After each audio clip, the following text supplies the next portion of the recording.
goes aside from my soul.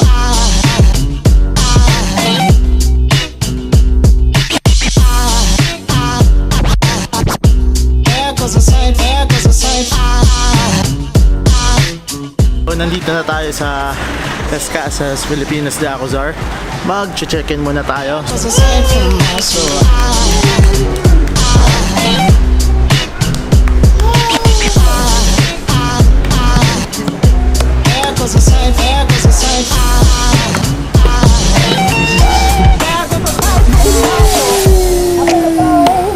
nandito tayo sa jeep, papasok ng resort. Yung mga sasakyan bawal ipasok sa loob. Hanggang doon lang sila sa parking reception area. Then papasok ng resort. Kailangan mo na mag-jeep. Ayan si Kabuchan. There goes a sight from my soul.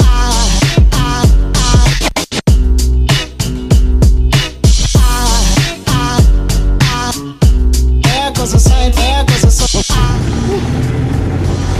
Mainit. Ba't ibang building siya? Nandito na kami. Sa wakas. After all that heat. Yes, medyo mainit sa labas pero what a welcome treat pagpasok mo sa loob. Sobrang lamig. Basta na kinakain.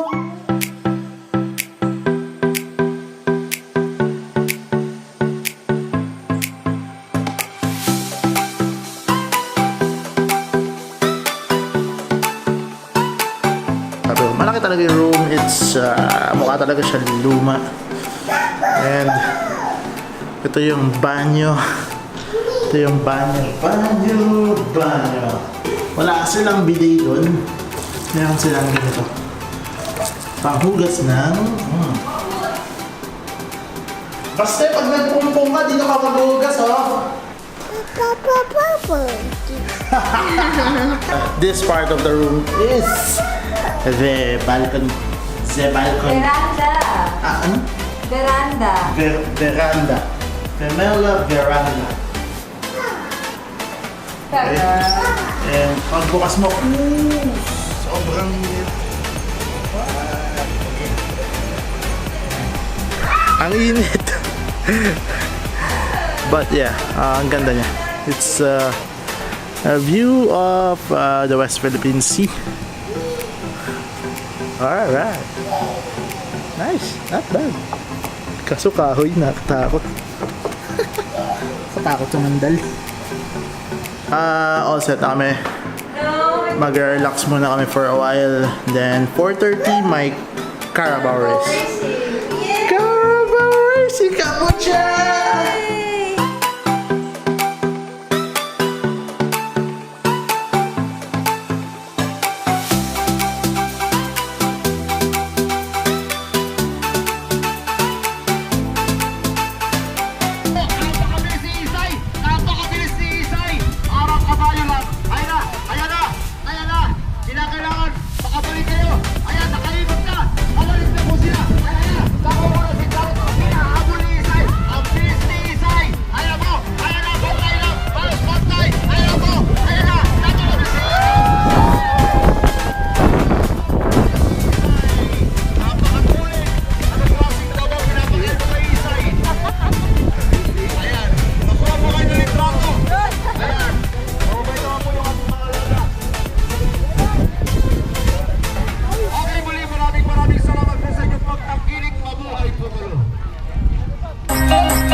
Sa Las Casas Filipinas de Acuzar.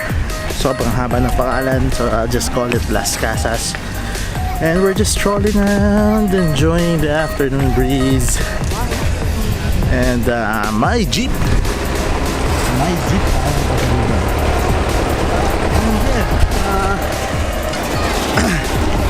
Wow, cobblestones.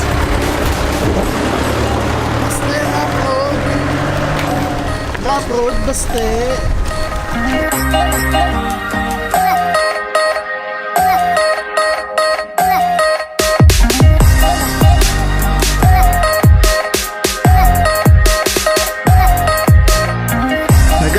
namin ang hinahanap namin yung street food area. This looks like a good house. Oh, ganda.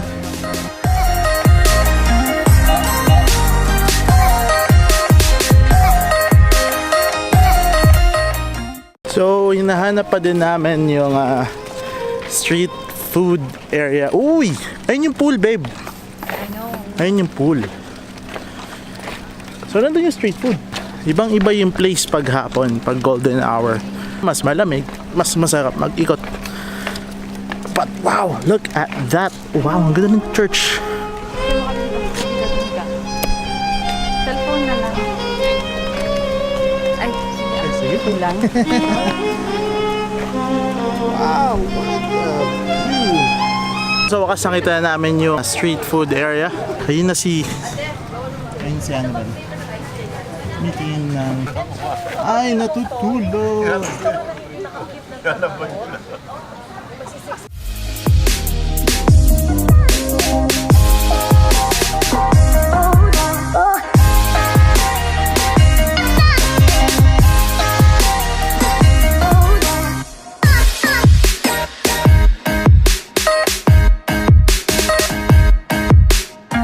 Pabalik na kami sa aming hotel room.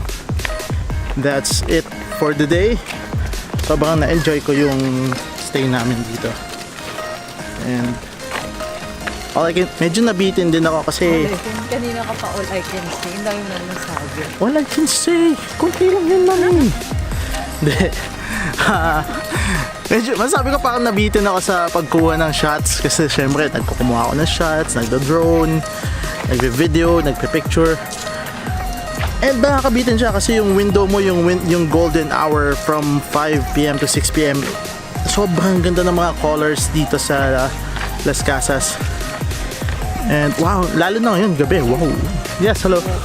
Presentation ng portion of presentation. Doon po ata. Dito po, parang bandal po dito. Sige po. Yun. So wow, look at that fountain. Ganda ng fountain. Just a parting thought.